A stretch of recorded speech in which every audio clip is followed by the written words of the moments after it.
Hello guys, नमस्ते। आप सभी का एक बार फिर से हार्दिक स्वागत है। आज हम पढ़े से यहाँ वाक्य विचार। क्या पढ़े से यहाँ वाक्य विचार। जो वाक्य होते हैं ना, वाक्य को ही पढ़ेंगे। तो वाक्य की परिभाषा देख लें।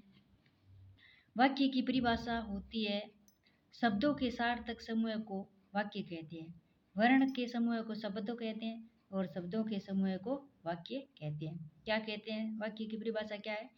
यानी शब्दों के सार्थक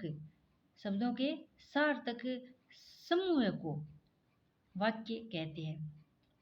और अगर पूछ ले वाक्य के अंग कितने होते हैं, वाक्य के अंग कितने होते हैं, तो वाक्य के अंग होते हैं दो। कितने होते हैं? वाक्य के अंग दो होते हैं। कौन कौन से होते हैं ये पूछ ले तो एक तो होता है उद्देश्य और एक होता है विधेय। कौन सा?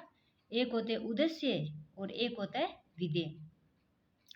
अब उद्देश्य की परिभाषा देखते हैं उद्देश्य की परिभाषा। वाक्य में जिसके संबंध में कुछ कहा जाता है उसे उद्देश्य कहते हैं। वाक्य में कर्ता ही उद्देश्य होता है, यानी जो वाक्य होता है उस वाक्य में जिसके बारे में भी कुछ कहा जाता है उसे ही उद्देश्य कहते हैं। यानी जो वाक्य के अंदर जो मेन कर्ता होता है, जैसे राम खेलता है, तो इसमें कौन खेलता है? राम खेलता है। तो राम खेलता है तो इसमें उद्देश्य कौन से होगा? कर्ता राम ही है।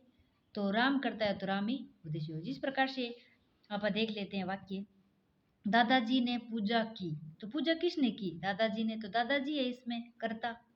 कर्ता दादाजी है तो कर्ता ही उद्देश्य होगा। लड़के खेल रहे हैं, तो इसमें कौन खेल रहे हैं? लड़के खेल रहे हैं।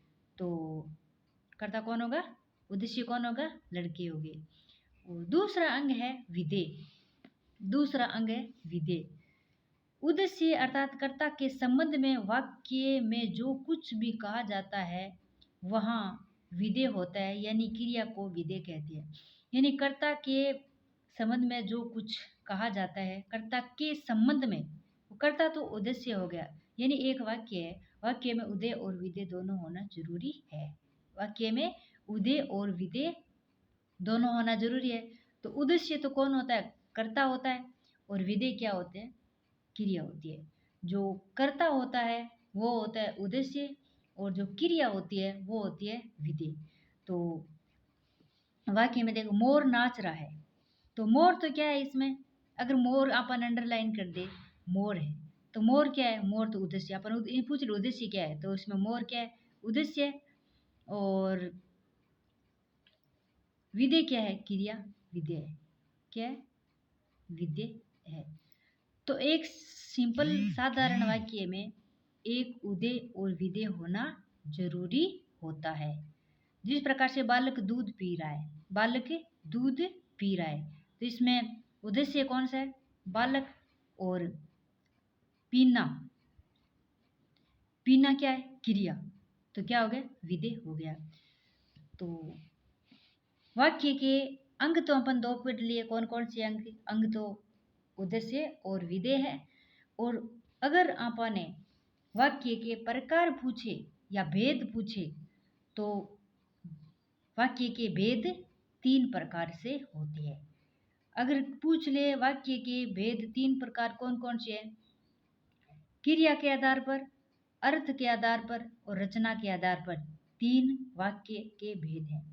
अगर पूछ ले क्रिया के आधार पर वाक्य कितने प्रकार के होते हैं, तो 3 प्रकार की होती है। अगर पूछ ले अर्थ के आधार पर वाक्य कितने प्रकार के होते हैं, तो अर्थ के आधार पर 8। और रचना के आधार पर पूछे तो कितने? 3।